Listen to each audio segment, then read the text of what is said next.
আসসালামু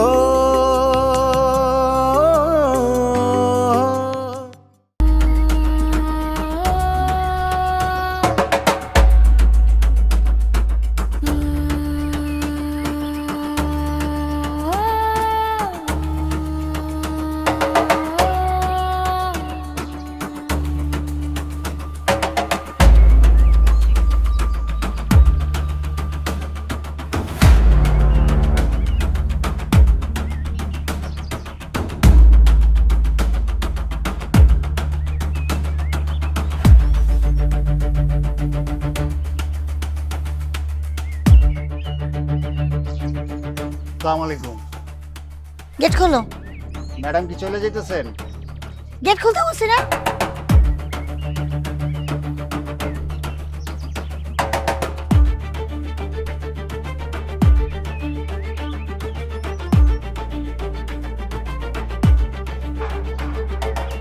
ম্যাডাম কি চলিয়ে যাইতেছেন?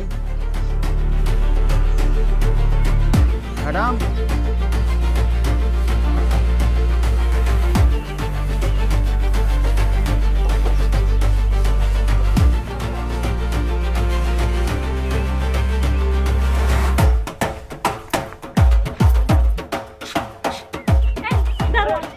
আমার বোনটা দেখছো? হ্যাঁ দেখছি তো। কই কই গেছে?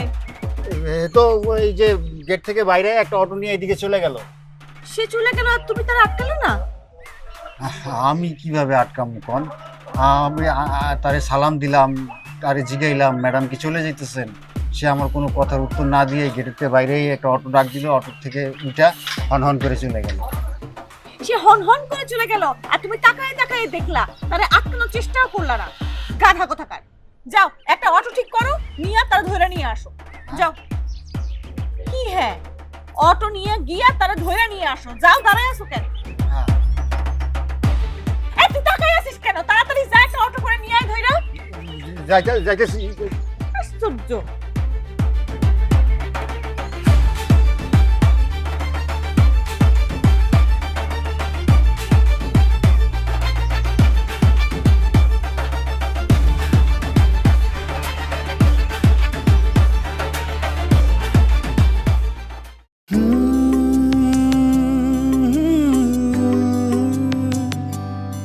ওরে দুঃখ সুখের এই দুনিয়া, স্বপ্ন ভাঙে ভালোবাসার, চারিদিকে কষ্টের পাহাড়, পাশে নাই তার কে।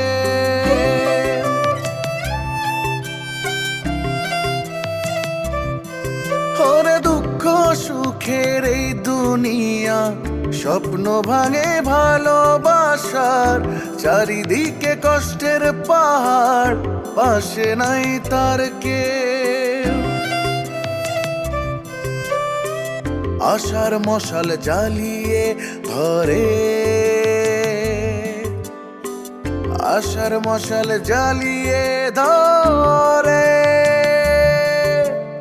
উকিল বাড়ির বউ, উকিল বাড়ির বউ, সে যে উকিল বাড়ির বউ, উকিল বাড়ির বউ।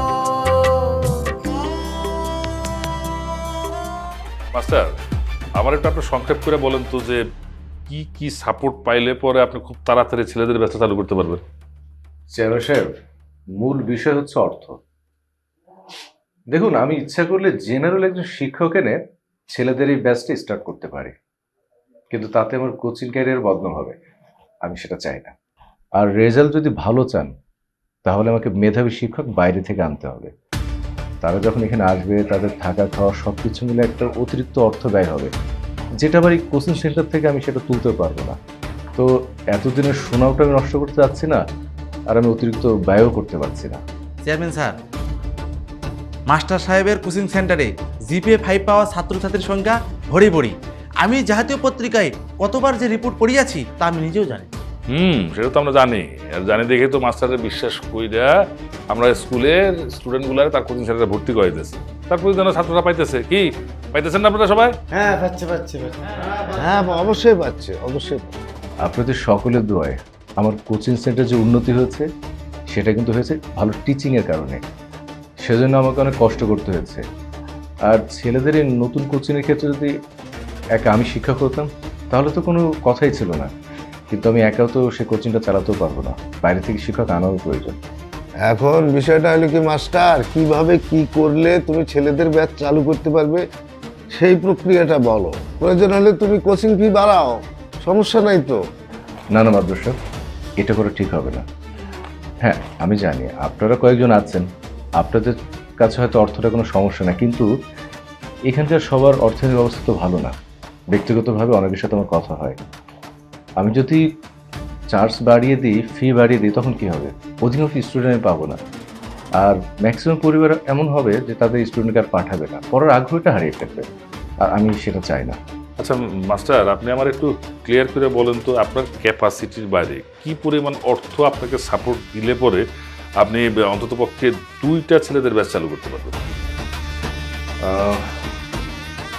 দেখুন চেয়ারম্যান সাহেব, আমি আসলে 2টা ব্যাচ না, মিনিমাম 3টা ব্যাচ চালু করতে চাই। মানে আমার ওই কোচিংয়ের অনুদান বাবদ যদি মান্থলি 20,000 টাকা দেন না, বাকিটা আমি চালিয়ে নিতে পারবো। 20,000 না? আচ্ছা ম্যানেজার, নোট করো তো, মান্থলি 20,000 টাকা প্রয়োজন। কোচিং বাবদ মাসিক 20,000 টাকা অনুদানের প্রয়োজন। ঠিক আছে মাস্টার সাহেব, আপনার প্রস্তাব আমরা গ্রহণ করলাম। আপনাকে প্রতি মাসে অনুদান বাবদ 20,000 টাকা করে দেওয়া হবে, আর আমার ব্যক্তিগত পক্ষ থেকে আপনাকে আরো 5,000 টাকা দেবো, যেটা আপনি বাইরের যে শিক্ষকরা আসবে ওনাদের চা নাস্তা বাবদ খরচ করবেন। মাশাল্লাহ মাশাল্লাহ মাশাল্লাহ মাশাল্লাহ। মাশাল্লাহ মাশাল্লাহ। আরও অতিরিক্ত চেয়ারম্যান সাহেবের পক্ষ থেকে 5,000 টাকা উপহার। মাস্টার সাহেব কি খুশি তো এখন?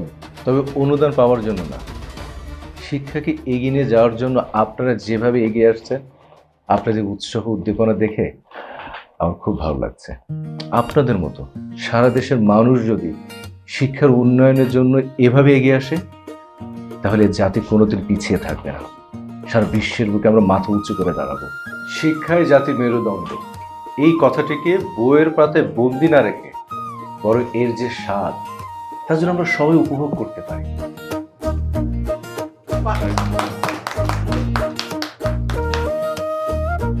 যে বাড়িতে আমার বোনের কোনো মূল্য নেই, সে বাড়িতে আমার কি মূল্য আছে বল? আস্তে কথা বলো, বাড়িতে বাবা আছে, ভাইয়ারা আছে। রাখো তোমার বাবা ভাই, কেন আমার বোনে ভেবে না বলে চলে গেল? খুঁজে বের করো ওকে এখন। কাউকে না বলে কেন গেছে আমি কিভাবে বলবো? হ্যাঁ, আর এটা কোন কালচারের মধ্যে পড়ে যে কাউকে না বলে চলে গেছো? যাও ওকে খুঁজে বের করো, তারপর ওকে জিজ্ঞাসা করো। শিখা শিখা, আমি তোমাকে বারবার বলতেছি আস্তে কথা বলতে। এটা রাস্তাঘাট না, এটা বাসা আমার, আব্বা আম্মা আছে। রাখো তোমার বাবা ভাই, কেন আমার বোনে ভেবে না বলে চলে গেল? খুঁজে বের করো ওকে এখন।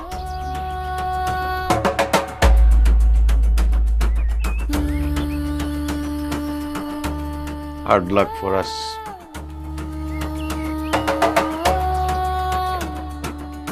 আচ্ছা, এসবের সত্যটা কি বলো তো?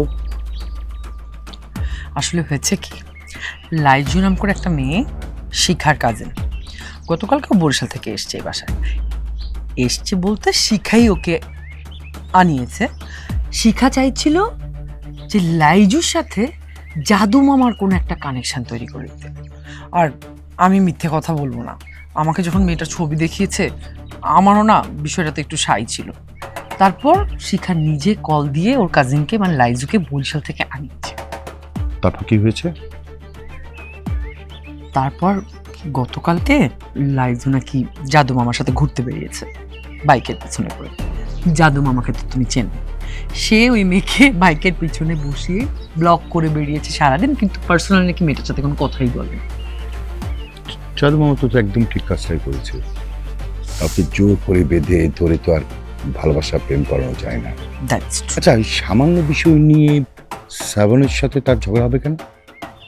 শ্রাবণের সাথে সমস্যা হচ্ছে, শ্রাবণ বলছে ওর বউকে যে তুমি একটা মেয়েকে বরিশাল থেকে আমাদের বাড়িতে আনাবা ব্যাগ পোটলা সহ, তুমি জাদু মামার সাথে তার বিয়ের ব্যবস্থা করছো, কিন্তু এটা আমি কেন জানবো না, আমার নলেজে কেন থাকবে?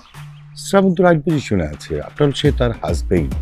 উইদাউট হাজবেন্ড কনসার্ট সে তো এই কাজটা করতে পারে না। আই নো, এটা আমিও বলেছিলাম। এই ব্যাপারে যখন শিখা আমার সাথে কথা বলেছে মেয়েটার ছবি দেখে আমি রাজি হয়েছি, কিন্তু তারপরও আমি শিখাকে বলেছিলাম যে তুমি প্লিজ বিষয়টা নিয়ে শ্রাবণের সাথে একবার ডিসকাস করে নিও। কিন্তু শিখা আমাকে কি বলেছে শুন, শিখা আমাকে বলেছে যে শ্রাবণকে নাকি বলার কোনো দরকার নেই, ও যেটা বলবে শ্রাবণ নাকি ওটাই মেনে নেবে। শেষে কি হলো? শেষে যেটা হবার সেটাই হয়েছে।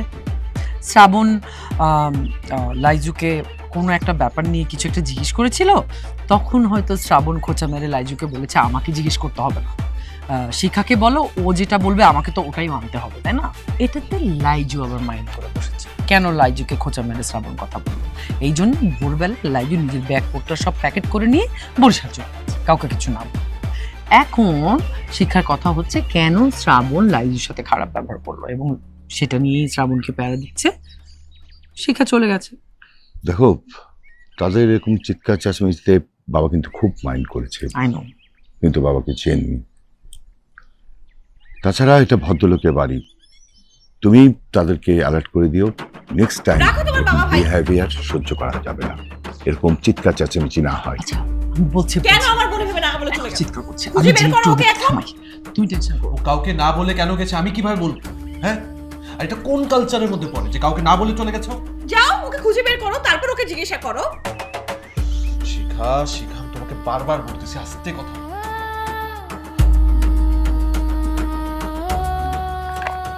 শোনো, তোমার আর আমার বিয়ের প্রস্তাব নিয়া ঘটক যখন আমাকে বাড়িতে গেছিল না, আমার বাপ মাই তো সাথে সাথে ঘটকরে মানা করে দিছিল। কারণ তারা কইছে যে বউ মরা বেটার লগে তাগো মেয়ে কিছুতেই বিয়া দিব না। কিন্তু আমি শুনুনের পরে সাথে সাথে বিয়ে রাজি হয়ে গেছি। কেন হইছি কও তো? তুমি কও। আমি কইছি বউ মরা বেটারা তাগো দ্বিতীয় বউরে অনেক আদর করে, এর জন্যই রাজি হইছি। কি হলো, তুমি আঙ্গুল উঁচা করলা কেন? না, 4 আঙ্গুল দেখাইছি। কেন 4 আঙ্গুল উঁচা করলা? না, দেখাইলাম এই কারণে যে এই ঘটনাটা তুমি আরো 4 দিন বলছো, এরপরে যদি আরেকদিন বলো তখন আমি 5 আঙ্গুল দেখাবো। কেন? সত্য কথা 1000বার কইলে দোষের কি আছে? ধরো পান ধরো। না না না, দোষের কোনো কিছুই নেই। এখন আমার কথা হলো যে এবার তুমি আমার বলো যে এই ঘটনাটা কেন তোমার মাঝে মাঝে কইতে হয়? কেন কই? কারণ তোমার আমি স্মরণ করাই দিই যে আমি এমনি এমনি তোমার দ্বিতীয় বউয়ে আসতে রাজি হই নাই। তার মানে তোমারে আদর যত্ন যাতে আমার কমতি না থাকে, এটাই তো? শুধু তাই না, আরো অনেক কিছু আছে, কোনো কিছুরই জানি কোনো ঘাটতি না হয়। না না না, ঘাটতি তো কোনো কিছু রাখিনি বউ, কিন্তু ঘাটতি তোমার দিক থেকে একটু, মানে আমি কয়ে দিই তোমার দিক থেকে একটু ঘাটতি তুমি রেখে দিছো। এই যে ধরো চেয়ারম্যানের বউ রঙিন পানি খায়, কি সুন্দর নাকি ড্যান্স ডুন্স দিয়ে একেবারে কি, কিন্তু আমার এই পোড়া কপাল তোমার একটু ড্যান্স ডুন্স দেখতে পারি না, এটাই আর কি, এইটুকু। তুমি আমারে চেয়ারম্যানের বউর ঘটনা কয়ে হাসাইলা। আচ্ছা, চেয়ারম্যানের বউ তো সত্যি সত্যি খায়া অমন করে ডান্স দিছিল, তাই না? ওই জায়গায় রেনুর মাও তো কেমনে করে কইয়া উঠলো যে চেয়ারম্যানের বউ যে ডান্স দিছে। আরে শোনো, লং না, একটু চেয়ারম্যান বাড়িতে যাই, আর একটু সবাই মিলে 4 জন মিলে বসে একটু খাইলাম, তো ড্যান্স ডুন্স দেওয়ার দরকার নাই, এটা না পারো সমস্যা নাই, একটু গান গান আবেগ নিয়ে একটু গান গাইলে। তুমি যে আমার কবিতা। সি সি সি, আমি ওইসব খাইতে পারবো না। ওইসব মানুষে কেমনে করে খায়? আচ্ছা, ওটা খাইতে কেমন কত? তিতা লাগে না মিষ্টি লাগে? আরে দিতে হলে কি মানুষ খাইতো নাকি? বিদেশে তো এই জিনিস ছেলে বুড়ো মনে করো যে বাবা মা ভাই বোন ছেলে সবাই মিলে খায়, এটা খালি শরীর চাঙ্গা থাকে, তোমার মনে করো যে তোমার বয়সকে ধরে রাখবে, হেবি সুন্দর জিনিস তো, উদয় খায় মানুষ। আমার কিন্তু সন্দেহ হইতেছে তুমি মনে হয় মাঝে মধ্যেই খাও না? আরে না না, আমি তো ওইসব সাইডে দিচ্ছি, তবে হ্যাঁ আগে খাইতাম না, তোমার কাছে মিথ্যা কথা বলে লাভ নাই। আগে খাইতাম যখন কাপড়ের ব্যবসা করতাম, তখন মনে করো যে প্রতিদিন দিনে না খেলে রাইতে আমার ঘুমাইতো না, কিন্তু বউটা মরার পর থেকে সাইডে দিছি। কেন সাইডে দিছি জানো? কেন? আমার বউটা বাইসে থাকতে মাঝে মাঝে কইতো, প্রায় 3-4 দিন আমারে কইছে যে এই সব সাইডে দাও, কিন্তু তখন ছাড়ি নাই। কিন্তু যখন মরে গেল তারপরে কেন জানি আর কথাটা খালি আমার কানে বাজে, ভাল লাগা আমি সাইডে দিছি। তো আবার কি খাওয়ানোর শখ জাগছে নাকি? না মানে ধরো তুমি যদি একটু বলো বা একটু অনুমতি দাও তাহলে হয়তো একটু খাইতে পারি। আর না না মানে তোমার যদি কোনো আপত্তি থাকে, দরকার নাই, আমি টাচে করবো না। কারণ আমার আমার আমার হচ্ছে আমার সংসার আগে, আমার সংসার আগে, সংসারের শান্তি আমি পছন্দ করি, নাহলে দরকার নাই। ঠিক আছে, তুমি যখন এত করে কইতেছো আর তোমার শখও জাগছে, তাহলে আমরা একদিন চেয়ারম্যানের বাড়িতে বসি। ওই চেয়ারম্যান ভাবি নাচ দেওয়ানের লেগা আমার একদিন হইলেও খাওয়ার শখ, আর কেমন লাগে এইটাও আমি দেখবার চাই। খুবই সুন্দর লাগে। শোনো, হয়েছে, আর কোনো কথা করার দরকার নাই। যাই হাত মুখ ধুয়ে আসো, খাইতে দিব। হ্যাঁ যাই আর কি, হাত মুখটা ধুই। তাহলে চেয়ারম্যানে ফোন করবো এখন, সমস্যা নেই। তুমি তো অনেক ভালো, আমি একটা বউ পাইছি, যাই কর, একটা বউ পাইছি।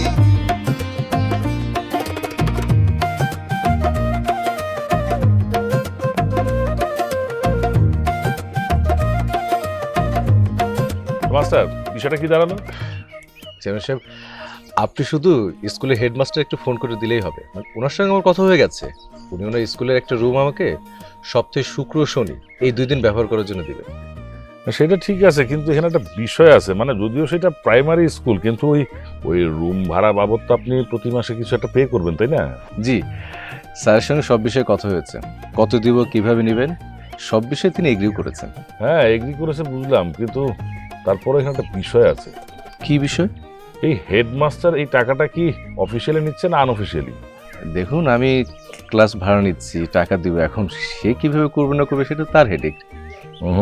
হেডেক থাকতে হবে। অবশ্যই হেডেক থাকিতেই হইবে, যেহেতু এখানে টাকা পয়সার হেডেক জড়িত। এখানে টাকা পয়সা একটা বিষয় আছে। উনি কি টাকাটা স্কুল কমিটিকে জানিয়ে নিচ্ছেন না না জানিয়ে নিচ্ছেন? যদি না জানিয়ে নিয়ে থাকেন তাহলে ডে আফটার টুমরো তো একটা প্রবলেম হবে, আর আপনি টাকা দিয়ে প্রবলেম করতে যাবেন কেন? আমিও তাহাই বলিতে চাইতেছিলাম যে টাকা পয়সা খুবই খারাপ জিনিস।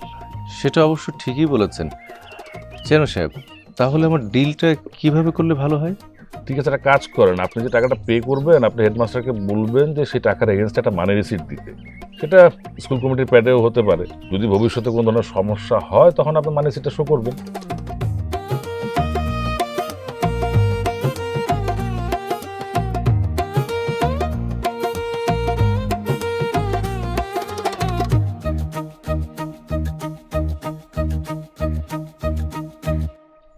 রেনুর মা ঘুমাইতেছে তাই আমি নিয়ে গেছি, আর আমি নিয়ে গেছি বলে কি মহাভারত অশুদ্ধ হয়ে গেছে? মুখে মুখে তর্ক করবি না, বড় হয়ে গেছে, কথা কওয়ার আগে কথা কয় মুখে মুখে। তুই এক তর্ক। আচ্ছা, আমি একটা জিনিস বুঝতেছি না, মাস্টার কি তোর কাছে আইছে নাকি মাস্টার তোরে কইছে তার লগে চা নিয়ে যেতে? মাস্টার আইছে হের কামে তোর বাপের কাছে, চেয়ারম্যানের কাছে, তুই চা নিয়ে যাবি কেন? না ভাবি, আজকে কিছুই খাবো না, পরশুদিন তো আমরা আসছি, ওই দিনই খাবো, সমস্যা নাই। আসবো আবার কি, তোমরা সবাই মিলে আসবা, একসাথে 4টা নুন ভাত খাবো। এই কথাটা আবার যদি বলো না তাহলে কিন্তু এবার সত্যি সত্যি মাইন্ড করবো। তুমি এখন যাও। ও সরি, ঠিক আছে। আচ্ছা মামা, ওই বাইকটা পাল্টাইতে চাইছিলাম, মানে আপনার একটু সাজেশন দরকার, মানে বাইকটা রাখবো নাকি ছেড়ে দেবো? আচ্ছা, পরে সাজেশন দিব। কেউ বা ভাসে কষ্টের জলে, আটকা পড়ে সন্দেহের জলে, সব আশারি বসত বাটি, হাজার ফুলের মন, সে আমাদের স্বপ্নের রানী, উকিল বাড়ির বউ, আশার মশাল জ্বালিয়ে ধরে, আশার মশাল জ্বালিয়ে ধরে।